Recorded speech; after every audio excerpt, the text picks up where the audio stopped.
ಇಂತಿ ಬಸವಾಕ್ಷರತ್ರಯಗಳು ಎನ್ನ ಸರ್ವಾಂಗದಲ್ಲಿ ವ್ಯಾಪಿಸಿರುವುದ ಕಂಡು ನಾನು ನೀನು ಬಸವ ಬಸವ ಬಸವ ಎನ್ನುತ್ತಿದ್ದೆವಯ್ಯ ಗುಹೇಶ್ವರ.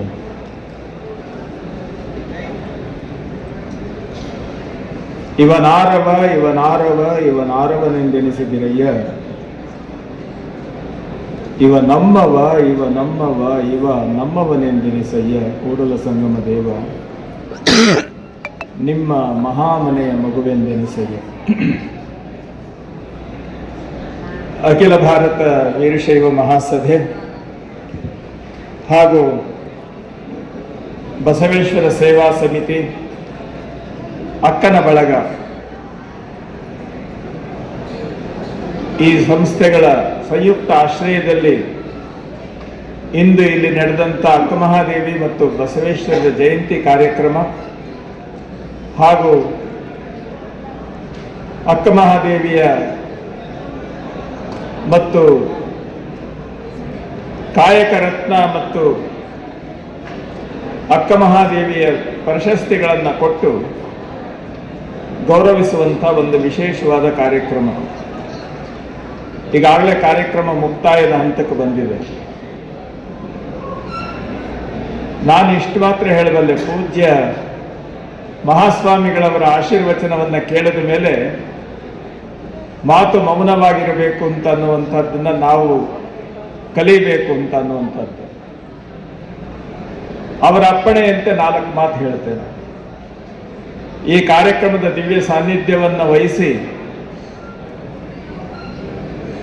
ನಮ್ಮೆಲ್ಲರ ಮನಸ್ಸಿನಲ್ಲಿ ಜ್ಞಾನಜ್ಯೋತಿಯ ದೀಪವನ್ನು ಹಚ್ಚಿದ ಪರಮ ಪೂಜ್ಯ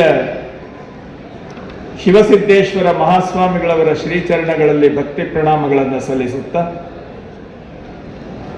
ಇಂದು ಇಲ್ಲಿ ಅಕ್ಕಮಹಾದೇವಿ ಪ್ರಶಸ್ತಿ ಮತ್ತು ಕಾಯಕ ರತ್ನ ಪ್ರಶಸ್ತಿಗೆ ಭಾಜನರಾಗಿರ್ತಕ್ಕಂಥ ಇಬ್ಬರು ಸಾಧಕರನ್ನ ಮನಸ್ಸಿನಲ್ಲಿ ಇಟ್ಟುಕೊಂಡು ವೇದಿಕೆ ಮೇಲಿರ್ತಕ್ಕಂಥ ಎಲ್ಲ ಈ ಕಾರ್ಯಕ್ರಮದ ರೂವಾರಿಗಳಿಂದ ಹಿಡಿದು ಎಲ್ಲ ಅಭಿಮಾನಿಗಳು ಮತ್ತು ಪ್ರೇರಕರು, ಈ ಕಾರ್ಯಕ್ರಮಕ್ಕೆ ಸಾಕ್ಷಿಯಾಗಿರ್ತಕ್ಕಂಥ, ಕಾರ್ಯಕ್ರಮದ ಮುಂಭಾಗದಲ್ಲಿ ಇರ್ತಕ್ಕಂಥ ಎಲ್ಲ ಶರಣರು ಮತ್ತು ತಾಯಂದಿರು ಮತ್ತು ಮಕ್ಕಳಿಗೆ ಶರಣಾರ್ಥಿಗಳನ್ನು ನಾನು ಸಲ್ಲಿಸ್ತೇನೆ. ಈ ಕಾರ್ಯಕ್ರಮದಲ್ಲಿ ಎಲ್ಲರ ಮನಸ್ಸಿನಲ್ಲಿ ವಿಶೇಷವಾದಂಥ ಆಲೋಚನೆಗಳನ್ನು ಮತ್ತು ವ್ಯವಸ್ಥೆಗಳನ್ನು ಬೀರುವಂತಹ ಮಾತುಗಳು ಈಗಾಗಲೇ ಬಂದಿವೆ.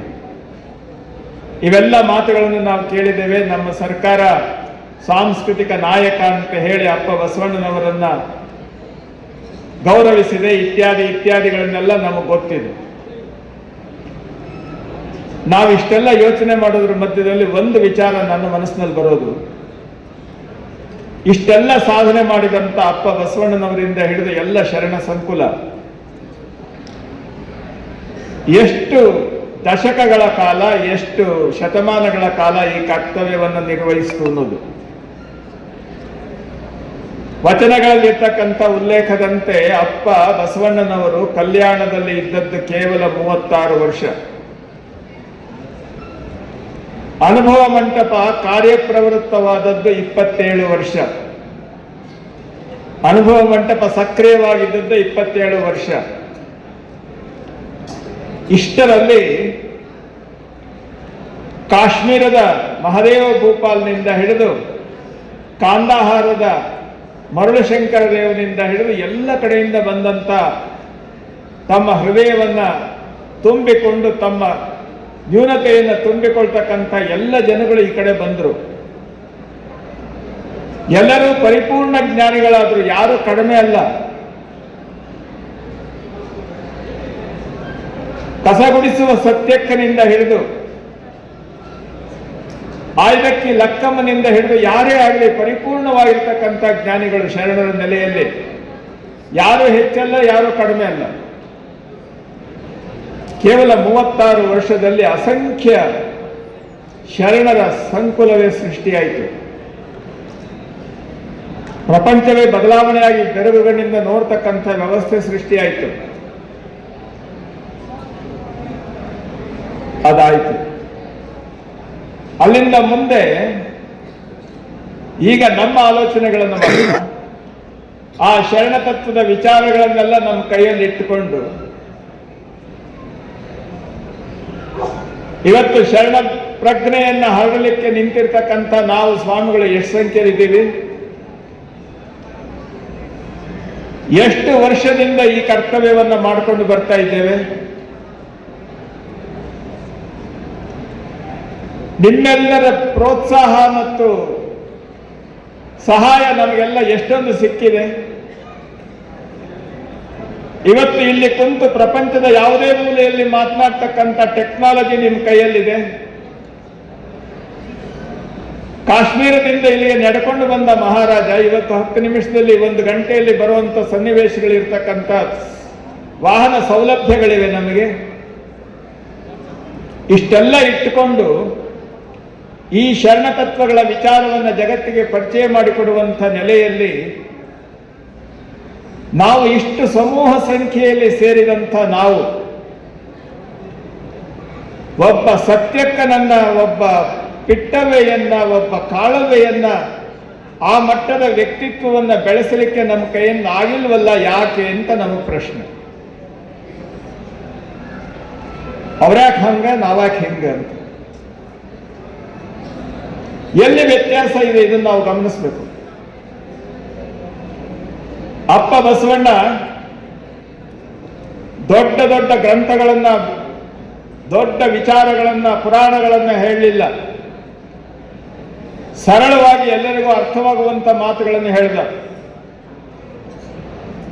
ಮೊದಲು ಅವನು ಉಪದೇಶ ಮಾಡಿದ್ದು ನಾನು ಮಾಡ್ತಾ ಇದ್ದೇನೆ, ನಿಮಗೆ ಉಪದೇಶ ಮಾಡ್ತಾ ಇದ್ದೇನೆ, ನೀವು ಹಾಗೆ ನಡೀರಿ ಅಂತ ಅವನು ಹೇಳಲಿಲ್ಲ.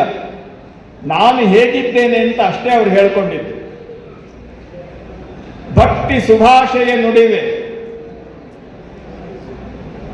ಯಾವತ್ತು ಭಕ್ತಿಯಿಂದ ಕೈ ಮುಗಿಯೋದು, ದೇವ್ರ ಪ್ರಾರ್ಥನೆ ಮಾಡೋದಲ್ಲ.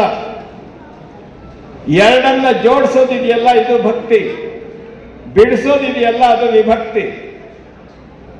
ಯಾವುದನ್ನ ಜೋಡಿಸ್ತ ಬಸವಣ್ಣ? ನುಡಿದಂತೆ ನಡೆವೆ, ನಡೆಯಲ್ಲಿ ನುಡಿಯ ಪೂರೈಸುವೆ. ನಾನು ಏನು ಮಾತನಾಡ್ತೇನೆ ಅದು ನನ್ನ ನಡವಳಿಕೆಯಲ್ಲಿ ನೋಡಿ. ನನ್ನ ನಡವಳಿಕೆ ನನ್ನ ಮಾತಿನ ಬಲದಿಂದ ಇರುತ್ತದೆ. ನನ್ನ ಮಾತಿಗೆ ಆಧಾರ ನನ್ನ ನಡವಳಿಕೆ, ನನ್ನ ನಡವಳಿಕೆಗೆ ಸ್ಫೂರ್ತಿ ನನ್ನ ಮಾತು. ಇವುಗಳಲ್ಲಿ ಯಾವ ವ್ಯತ್ಯಾಸವೂ ಇಲ್ಲ. ಜವೆ ಕೊರತೆಯಾದರೆ ಎನ್ನ ನೆದ್ದಿ ನೀನೆತ್ತು ಹೋಗ ಕೂಡಲ ಸಂಗಮ ದೇವ ಅಂತ ಹೇಳಿದ್ರು. ಅಯ್ಯೋ ಇದು 12ನೇ ಶತಮಾನದ ಮಾತ್ರಿ, ಇವತ್ತು ನಡೀತದೇನು ಅಂತ ನಾವೆಲ್ಲ ಅಂದ್ಕೊಳ್ತೀವಿ. ಯಾಕೆ ಅಂದ್ರೆ ನಮ್ಮ ಒಂದು ಏನು ಕೆಲಸ ಮಾಡದೇ ಇರೋದಕ್ಕೆ ನಮಗೆ ನಾವೇ ಒಂದು ಬೆನ್ನು ತಟ್ಕೊಳ್ಬೇಕಲ್ಲ. ಈ ಕಾಲದಲ್ಲೂ ನಡೆಯುತ್ತೆ.